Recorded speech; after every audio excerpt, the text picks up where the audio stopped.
Okay, good morning, everyone, and thank you for joining us for our Outdoor Florida webinar. This month, we are focusing on the Rails to Trails Conservancy, and we'll hear from Ken Bryan, the Florida Director. Ken has served as the Florida Director for the RTC for over 30 years and also serves as the Senior Strategist for External Relations. At the end of Ken's presentation, we're going to have a question and answer portion, but if there are any questions that come up during the presentation, you can just type them in the chat box. Also, I wanted to mention that this webinar is being recorded and will be available to view on YouTube at the end of the week. All right, Ken, if you'd like to take it away. Sure. Can you hear me? You hear me okay? Yep. Okay. So good morning. Thank you for joining us today. Thank you, OGT, for hosting this in the series. Attempt to share my get started. So I know that Katie said that we were going to take questions at the end, but certainly feel free. I think this is a small enough group that if you have a question that you would like to ask while we're on a particular slide, feel free to raise your hand. I will not be able to see it while I'm in share mode, but Katie will be able to see it and be happy to answer questions as we go along. So Rails to Trails Conservancy, for those that don't know about us, we were formed in the 1980s with the idea of helping create a nationwide movement of converting abandoned railroad corridors into recreational trails. From the very beginning, it was the goal to create some sort of nationwide trail system.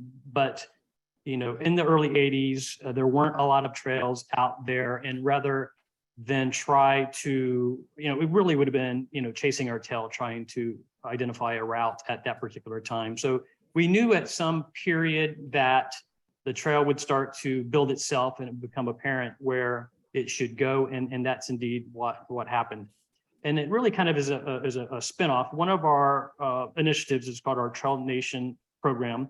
And we have 8 Trail Nation projects throughout the country. Those are the 8 there in the boxes, where we look at creating you know, really intensive interconnected regional networks so that folks can move about their communities. And so I'll just zoom in real quickly since this is a Florida audience and just spend a quick moment on the Miami Loop in Miami. So each of our Trail Nation projects, we have staff on the ground. And so in the case of Miami, we have a gentleman named Eli Steers, who's an attorney. He's on retainer for us and handles all of our public outreach, our policy work, and our technical assistance in Miami. So we do have a presence in Miami. It's a 225-mile network. It's based primarily off the priority maps, the OGT priority maps, with just a couple additions thrown in there as urban connectors. We do convene what's called the Miami-Dade Trail Alliance. It's made up of over 50 different government agencies and local organizations, and we've been meeting for about 3 years. And I think one of the things that I think is really telling about this initiative is that 86% of that 225 miles is already in public ownership. So like the Great American Rail Trail, it's, you know, it's building out itself. And no, it's me. But yeah, we don't have anything. If we could get everybody to put on mute, that would be great. Okay, so let's talk about the Great American Rail Trail. So again, when we started in the 1980s, we knew that we wanted to do something like this at some point in the future. We also knew at some point it would be obvious where that route would be. So one of the unique things that we do at Rails to Trails Conservancy that I really enjoy, we haven't been able to do it for a few years because of this whole COVID thing and not being able to do our full staff meetings in person. In the mid 20-teens, we would always have this Shark Tank competition. And so that was an opportunity for staff to submit ideas to other staff. And those that the staff selected would be given a modest budget and staff time to pursue those. And so this project was submitted in our 2016 Shark Tank round. And so we decided to lean into this a little bit. And in our initial review of the open trails and trail projects throughout the country, we found that we were at that tipping point, that 50% of the trail had indeed was existing. So at that point, we decided to form a team. So it's just not a project that I'm working on individually. We have representatives from each of our departments that make up our Great American Rail Trail team. We have a full-time project manager who manages the project, Kevin Belanger. He manages it out of our Washington, D.C. office. And we have a team, I would say about a dozen of us that meet on a biweekly basis and make sure that we, are doing everything that we can to support the local initiatives. Again, what makes this a great, I think, compelling trail is that, it tells the story of all these trails along the way, right? And so, we're really standing on the back of all those local advocates that have been working on this trail, for 30 years. And so, but I think it, wraps up all those stories into a very compelling story. And even though the project's not done, and even though we tried our best to not encourage people to just grab their bike and start riding this 3,700-mile route, they're doing it anyways, right? And so we are recently formed a partnership with a leading national bike advocacy organization that's going to help us develop some road maps so that folks can do the entire trail. But that'll only be an interim solution because it is the goal of our project for this to be a completely off-road separated trail facility. So we had our kickoff in Washington, D.C. I guess I should say the trail traverses 12 states in Washington, D.C. You can see the route there on the banner being held up there, starting in Washington State, going across 12 states, and then ending there on the East Coast in Washington, D.C. So again, these are the goals of the project. We are looking for it to be a multi-use trail, completely off-road. The route was purposely chosen so that the elevation changes would be acceptable for folks of all different types of abilities. And we did, and so we came up with several different alternatives for each of the states. And we did make a point to reach out to each of those states' governor's offices, the Department of Transportation and the Department of Natural Resources. And we had one of those three entities approve our route for each of the states. So we wanted to make sure that we had that state buy-in that we were, going through their state the way that they wanted to tie in their state and their trails together as well. And I will say that it was kind of interesting. One particular state that we met with, Indiana, which we'll talk about just briefly in a few minutes, the route that they chose was just simply based on which one would be the most miles of the Great American Rail Trail running through their state. That's what they based their decision solely on, that because they wanted to have as much of that trail go through their state, and they wanted as much of the economic development opportunities that went along with that. So here are some of the tidbits I think that help say why the Great American Rail Trail. So along that route that I showed you, within 50 miles of that route, we're going to reach 50 million Americans. So, you may not necessarily jump out there and ride your bike 3,700 miles across the country in one sitting, but you may go to your local trail and take it as far as you feel like you want to go.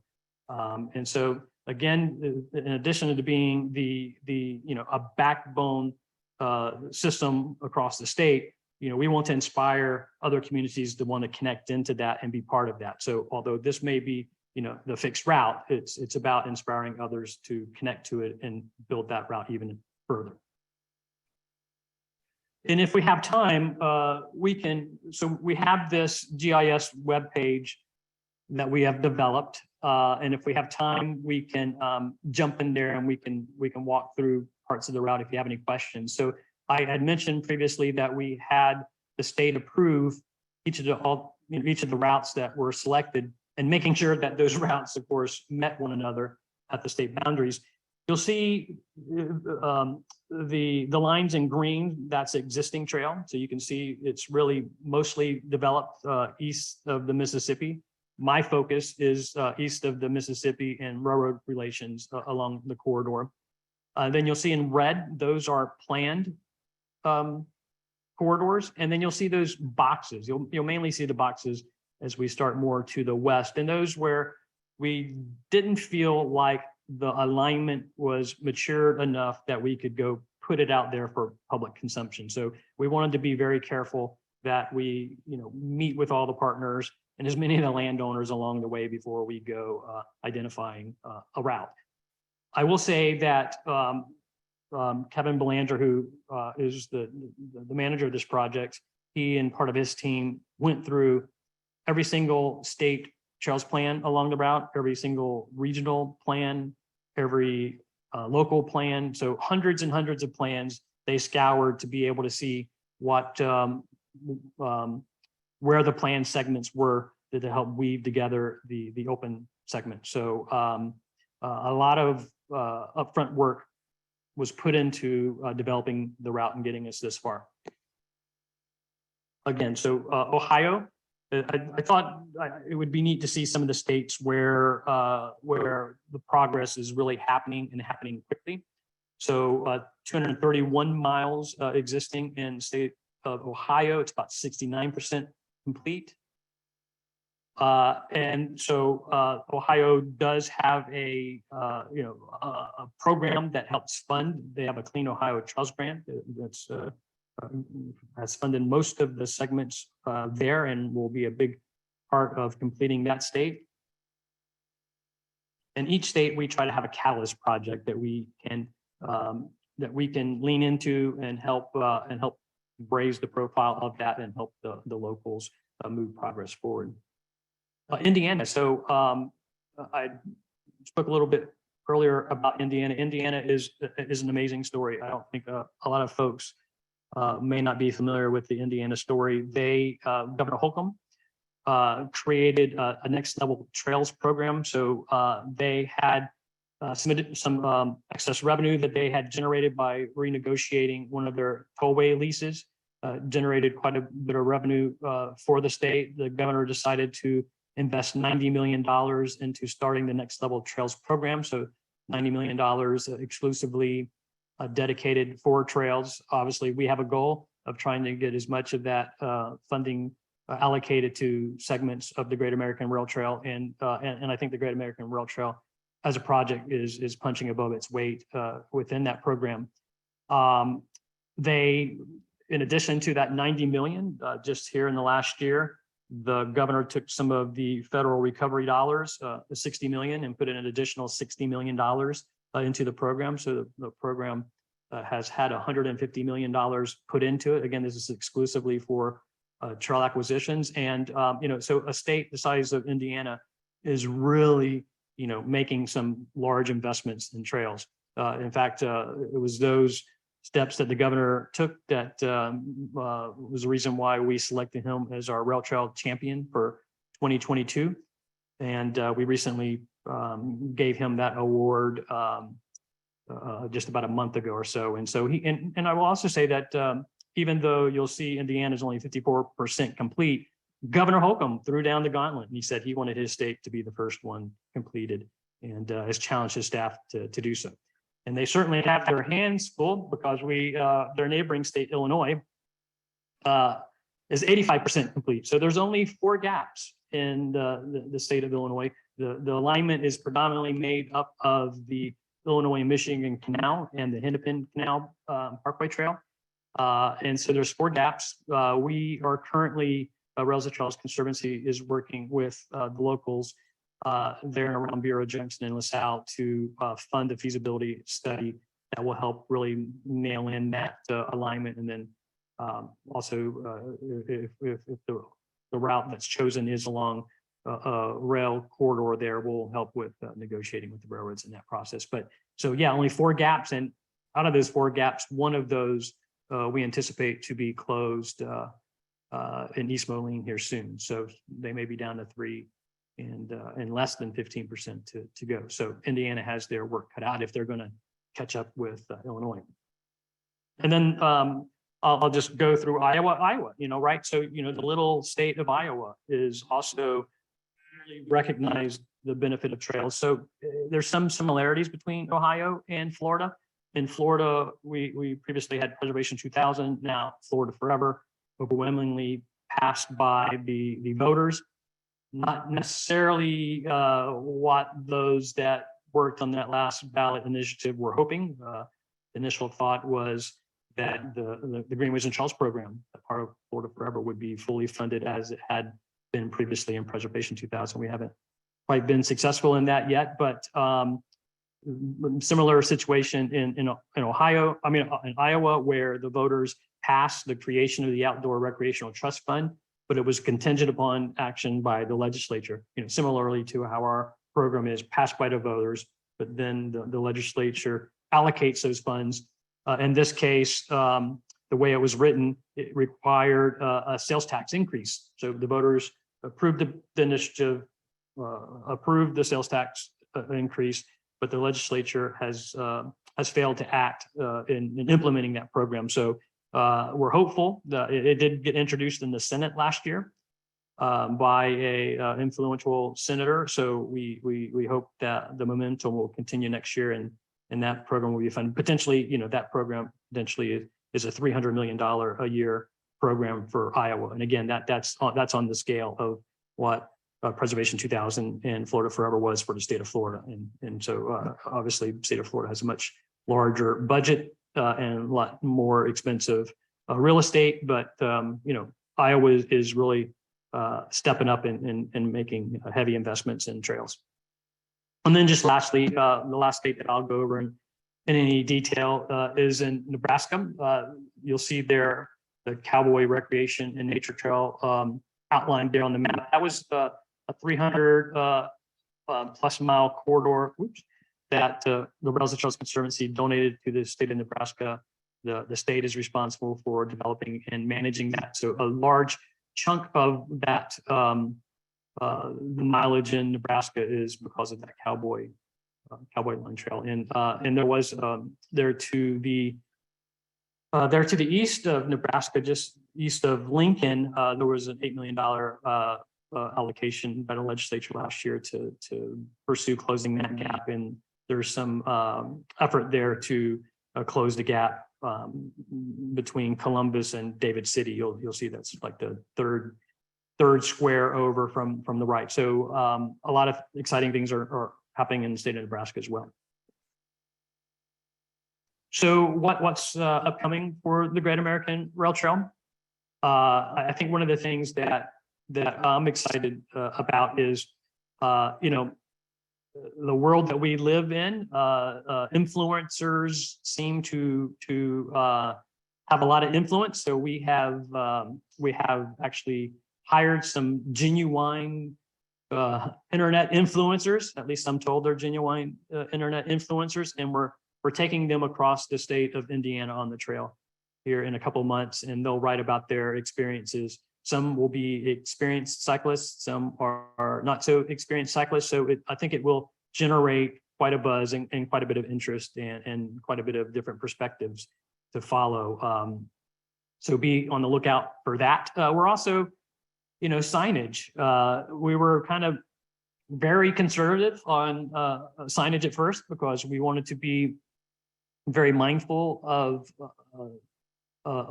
local managers' wishes and needs. And we've actually found that maybe we were a little too conservative in that fact. So you'll see more on signage moving forward, where we were afraid that that the local trails may be concerned with losing their identity with any sort of national signage program, so folks would understand where they were on the route. We were afraid that they would feel lost in their identity, but the exact opposite has occurred. That quite contrary, folks are very eager to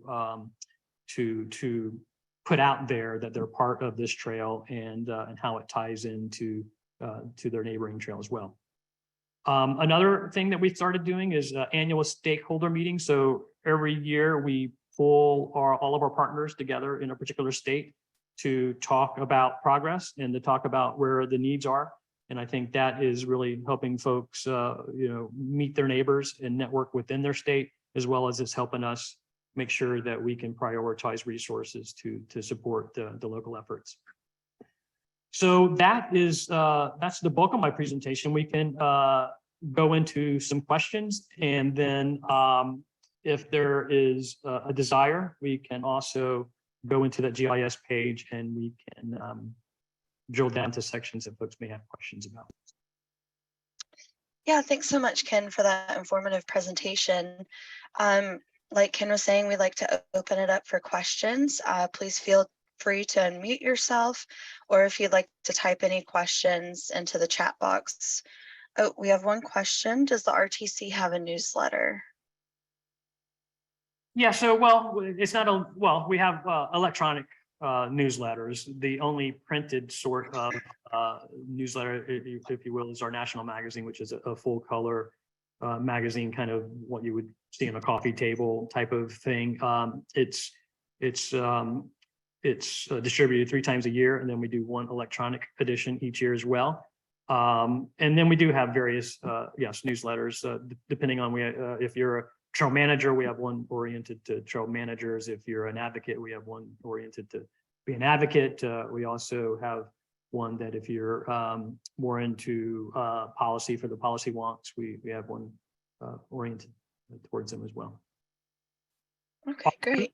Go to our website, railstotrails.org, and you can sign up for all of that. So we've had a couple more questions come in. Oh, I just also want to, along that lines, we also have a website called traillink.com. It's free to use, get an average of 10 million unique visitors annually to that website. And it's a place where you can go to read reviews, look at pictures, find out where the rest areas are, where the parking is, download the map and that sort of thing, and find out where nearby trails are. You can also use the smartphone version to navigate there and along the trail as well. So we had another question. Of course, people want to ride the trail. It's an exciting project. When will the maps be ready? Well, the GIS web page can get you partially there, right? So that does map and detail the trails, but then you can cross-link it with TrailLink as well to get those real detailed maps to actually find out the GPS waypoints and that sort of thing. So between the GIS mapping page and traillink.com, you should be able to navigate the sections that you're interested in. Great. And then we had another question. So Maggie is currently in Missoula. Are you able to provide a contact there for the Great American Rail Trail, or is it Adventure Cycling or someone else? Yeah, so Montana, our contact there would be either Kevin Belanger, our project manager, or Marianne Fowler. I do the eastern 6 states, Marianne does the western 6 states. So those would be your 2 point of contacts there. And when I mentioned a national bike advocacy group earlier, it's Adventure Cycling. Adventure Cycling is who we're working with to develop maps for the sections that are gaps now, so that folks can at least have the safest possible road route to connect those. But ultimately, the goal is to have those are just temporary solutions to allow folks, because they're doing it anyways, and we want to make sure that folks are doing it as safely as possible. But the goal there is those road sections will go away as separated trail is developed. And Maggie, I can get those contacts for you and email them to you. And Maggie, you also know our email format. We communicate often. It just would simply, instead of it being ken@railstotrails.org, it would just simply be Marianne@railstotrails.org, or just in case of Kevin, because we have 2 Kevins, he would just be Kevin B@railstotrails.org. Perfect. So another question that we had, are the current and planned trails exclusively abandoned railways? No, yeah, so that's an interesting question. I get asked that a lot. So when the rail trail movement started in the 80s, it was primarily based on abandoned railroad corridors, that and canals, right, historical transportation facilities.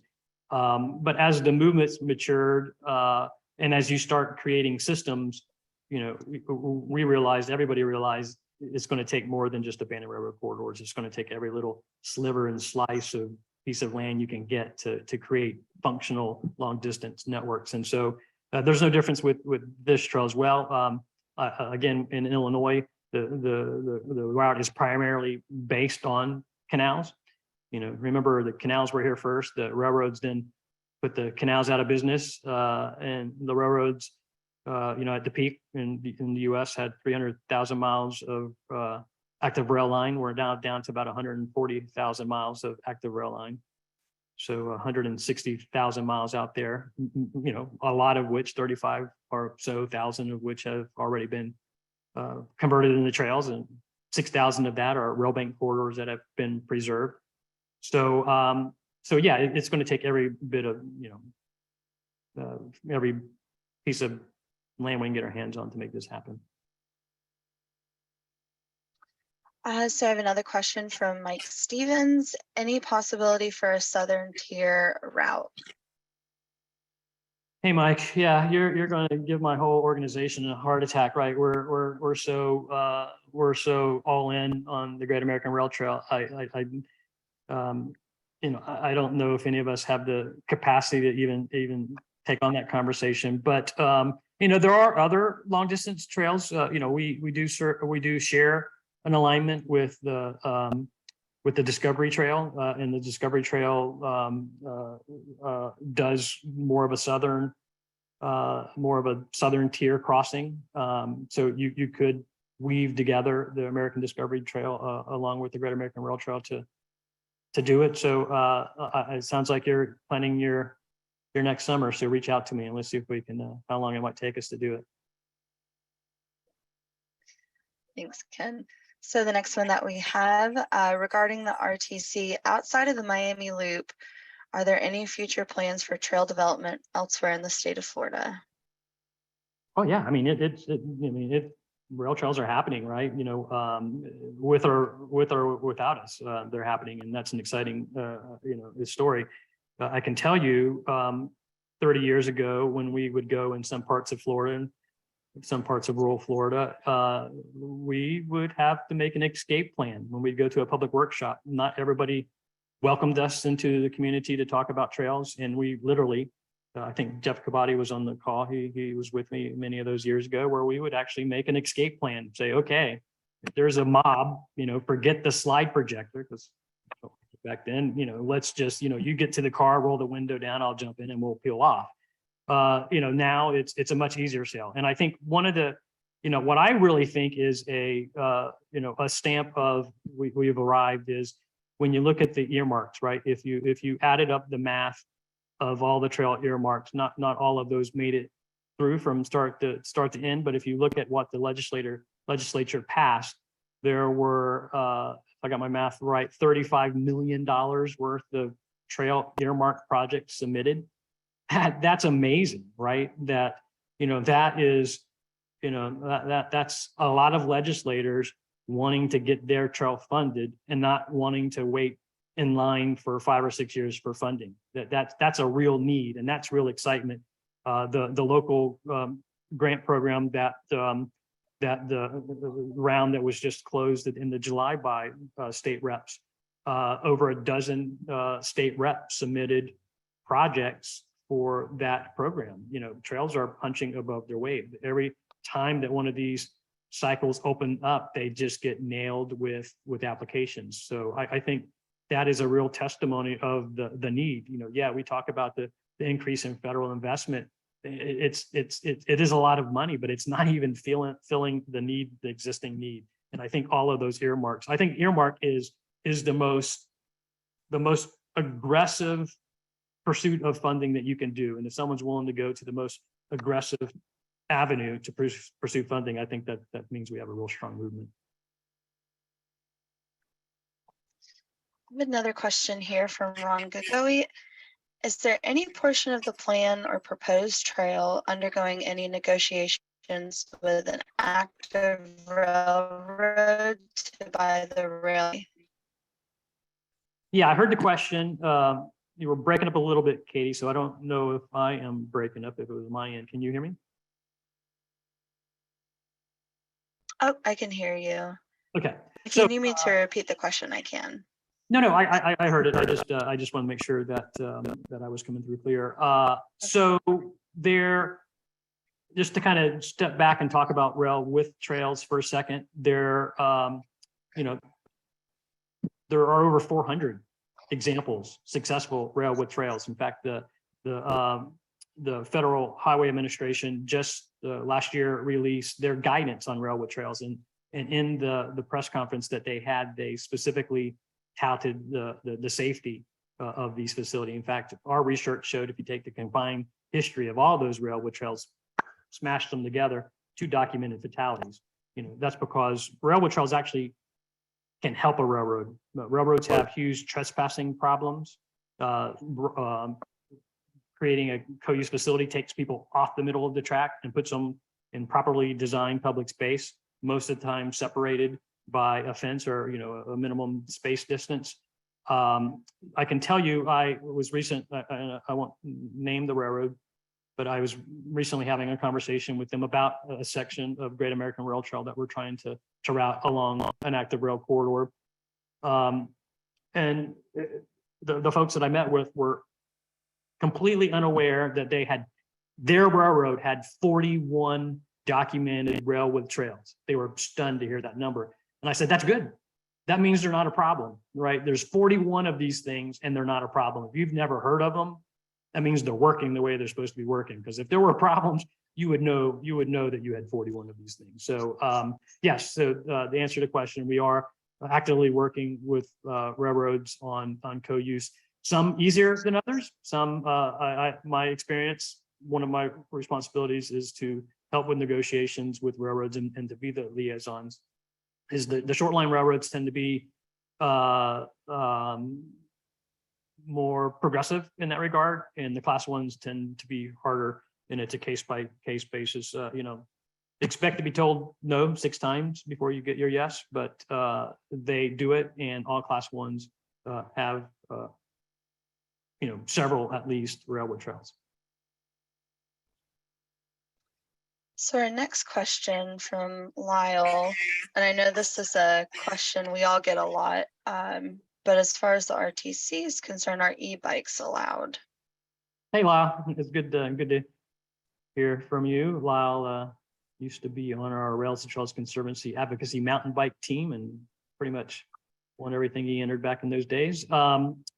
So yeah, we do have some guidance on e-bikes, and we do have a section of our website that's dedicated to that, but we basically break them down into class 1, 2, 3.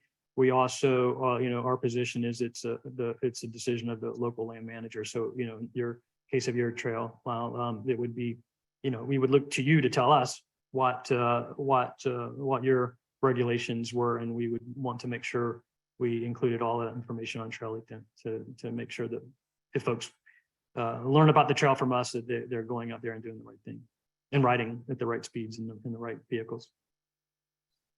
Did that help, Lyle?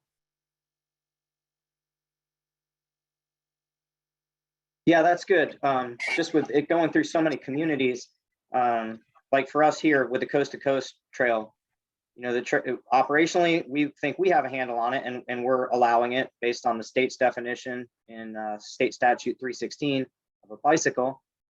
But with the lengths of trail increasing and you're including influencers and all this other attention, some folks are finding that the greater distances are more within reach by way of an e-bike. And with all that said, of course, it's in adherence to posted speed limits and other operational guidelines. But seeing it on the map, you know, you're going through a lot of different communities, probably a series of administering agencies. So just something to be aware of. I think it's all on our radar screen. No, yeah, you're absolutely right. And yeah, if I were to be riding the trail with you, Lyle, I would probably be trying to sneak on some sort of electric assisted bike as well. And I see George Borelli on here too, so hello to him. Hi, guys. Thanks. Old friends. Thanks, Lyle. So our next question, are there any, and I think you might have touched on this earlier, are there any lobbying efforts planned for the next legislative session? Yeah, so there is, the devil's in the detail, right? So yeah, there is a lot of interest in trying to increase the funding, right?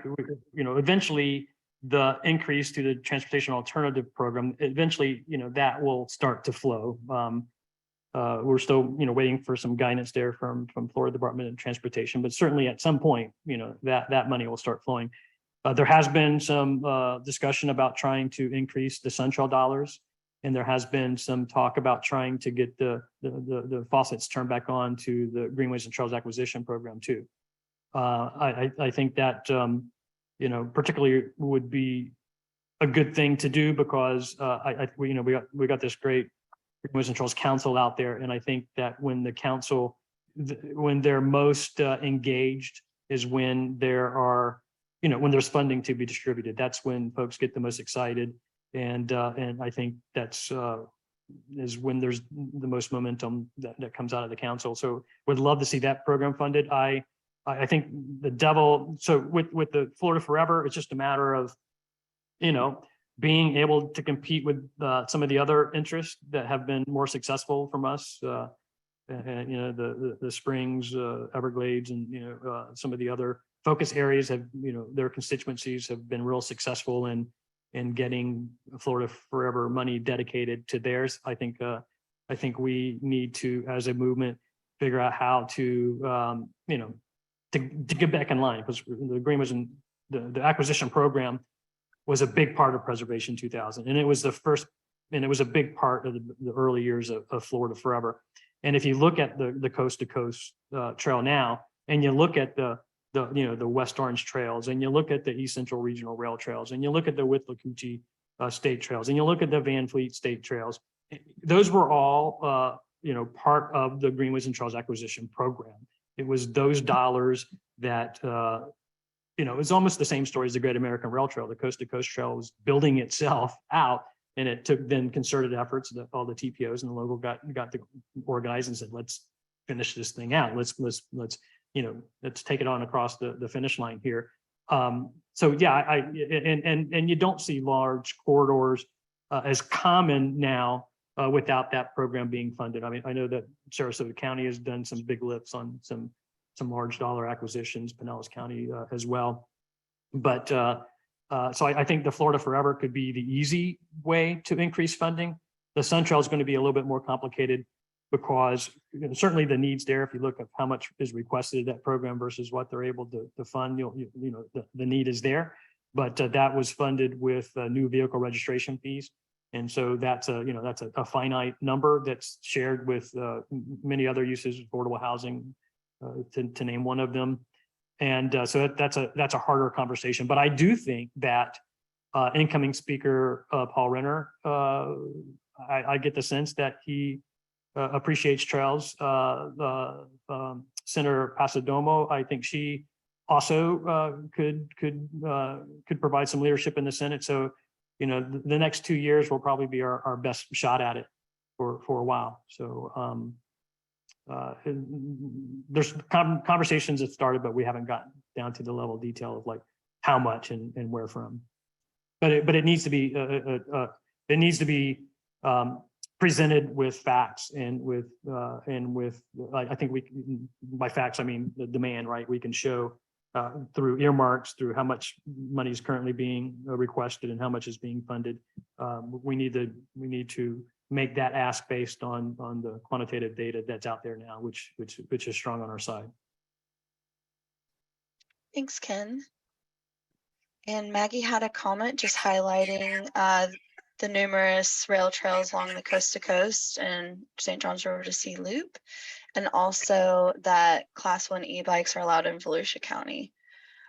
So our next question is, how does the Trail Nation program relate to the Great American Rail Trail? It's just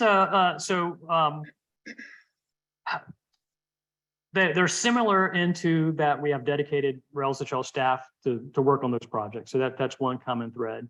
And the second is it's creating, you know, something larger just than an individual trail, right? And so it's about how do you having that, you know, trail, but if you have to, you know, jump in your car, drive 20 minutes, ride on the trail, jump in your car and ride 20 minutes back, you may or may not end up riding on that trail if you have to go through that extra step. So it's all about making usable functional systems that where you can just roll out of your, you know, roll out of your community and be able to go to your place of business or to go to a point of interest and be able to get back safely. That's the real concept between, you know, the Trail Nation projects is functional usable systems. And so the Great American Rail Trail is just that on a much larger scale. Again, meant to inspire, you know, all the other communities along the way to tie into that and leverage that as a backbone. But it's all about the interconnectivity. I think that's really where the value is worth more than the sum. Or the sum is worth more than the individual. Thanks, Ken. Our next question, is there any way to get involved with lobbying, like what happens at Bike League? I'm not so sure I understand the question. Maybe. Ken, this is Maggie.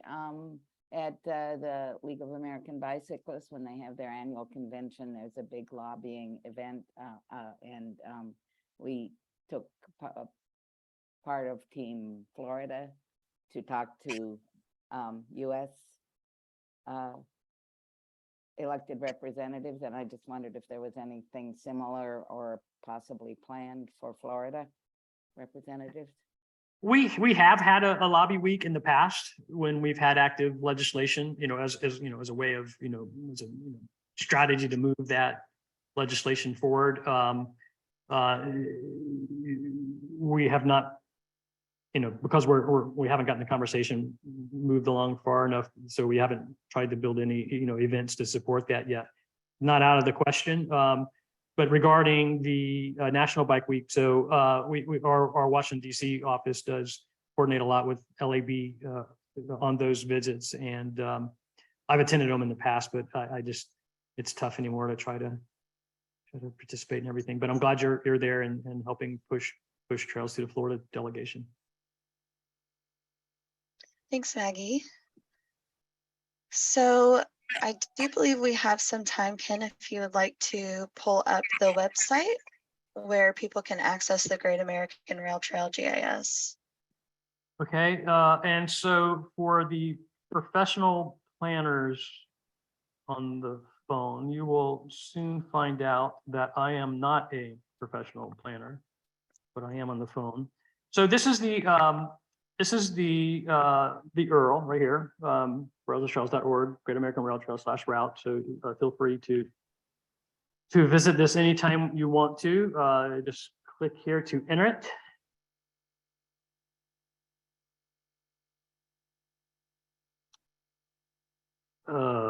I came in through my employee one, so I don't. Okay, all right. So I can still get in. So you will still be able to get in as well. With my screen, I can't move away the box to move on. Let me open my screen. There we go.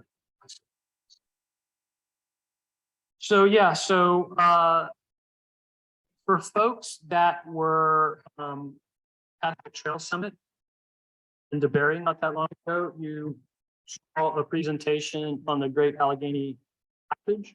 And so this big part of the trail, I'm sorry, I don't mean to get anybody seasick as I'm moving through this GIS.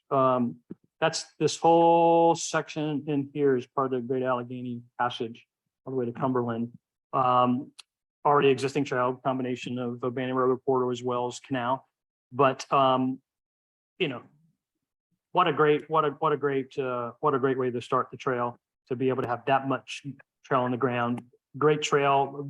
You know, these communities have really embraced the trail, and it's all about economic development for them. And so you can do this in 3 or 4 days, depending on how far you want to go. and know that you're going to have really some good support facilities, and know that these communities are all going to roll out the red carpet for you.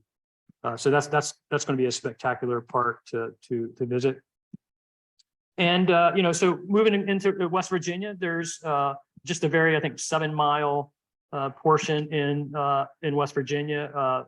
The main challenge in West Virginia is West Virginia is there's a bridge gap here, but moving all the way through Pittsburgh is a solid, good route. And if anybody wants to bite off an ambitious piece to get started, this would be where I would send you to go.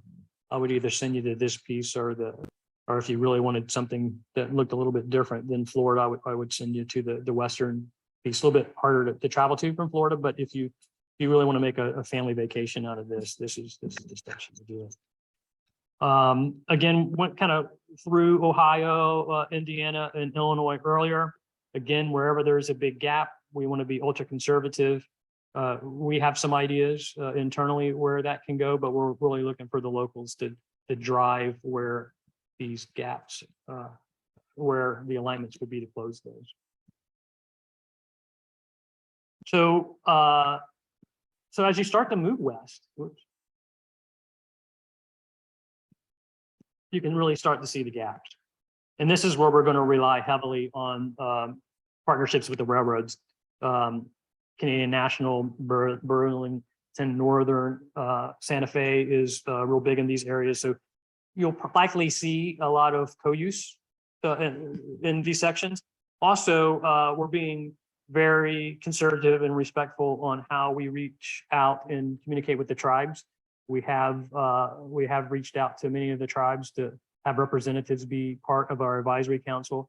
The railroads weren't always a good sign for the American Indians. That usually did not lead to prosperity for them. And so many of the tribes still, have, deep feelings about the railroads going through there many years ago. And so we're trying to be very aware of that and work with them to help us tell the story as well as to close the gaps. But that's going to be, where a big part of the challenge is. Luckily, we have one of our most experienced staff assigned to this section, Marianne Fowler, who's been with the organization for 35 years and is really a master at building relationships. So I'm sure Marianne's going to be able to make big gains in that part of the country. And then as you start coming to the west, you're starting to. This is a way of getting across the Great Divide without with minimum elevation. This is one of the reasons why we came through this section, is to keep it, a trail that anybody could do of all different abilities. But this is, the Coeur d'Alene, all this is just stunningly beautiful, all this trail in here and some of the old railroad structures and tunnels that you'll get to experience. And yeah, and then all the way to the Pacific. So that kind of gives you a sense of what we're going through. You get a slice of West Coast, you get a slice of Americana, you get the Washington DC experience. 3,700 plus miles. So this will give you the website or the web page, and you can play around here and zoom in much further. You can click on each of these segments if you want to, find out some more information about a particular segment or plan section, or I'm not sure if the gaps, we won't mention the gaps, but yeah. And we also have a similar tool for each of our Trail Nation projects. Some developed more than others, but we also have the same sort of GIS planning tool for our Trail Nation project, which also then, of course, includes domain.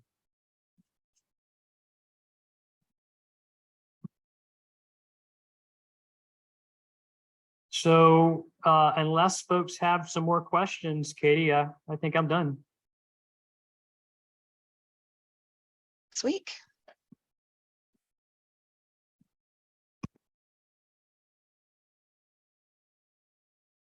George Brelli, you got anything for me? Jeff Body? No, I don't. Ken, it was a great presentation. Very complete. Thank you. I'll buy you a beer later. Yeah, thanks so much. Thanks so much, Ken. I think my internet cut out for just a second. But if there aren't any more questions, let's see.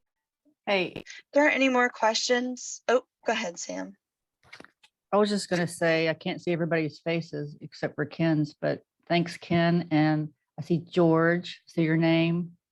I see, I don't see Jeff's name, but I guess he's on there too. So good to see everybody's name, even though I can't see your face. I can So hear your voices. Samantha, I didn't know you were on the line earlier. I had discussed with Katie that if she lost internet service, that then allowed me decisions for Office of Greenways and Trails. So I luckily I didn't start doing that because I didn't know the chief was on the phone.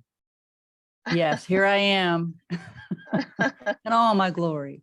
But yes, it was a great presentation. I actually had emailed some folks as you were talking the map, so they were interested in it. So, but thanks so much, Ken. And we had a good turnout, so that was awesome. They made me wear my uniform. All we see is your hand right now, so. There it is. Nope, come closer. Come closer. All right, now you're just messing with me. Yeah, we are. Yeah. Well, thanks Well, again. thanks. Yeah, thanks to everybody who tuned in. I'll be sending out a survey later today, and I can also send out links for the Rails to Trails Conservancy website and the GIS links that we just looked at. I do also want to mention again that the recording for this webinar should be uploaded on Friday, and I'll be sending out those links as well. We also have webinars planned out to December, and that email with signups should be coming out in the next week or so. In the meantime, if you have any questions, please email us at officeofgreenwaysandtrails.gov. And thank you everyone again so much for joining us.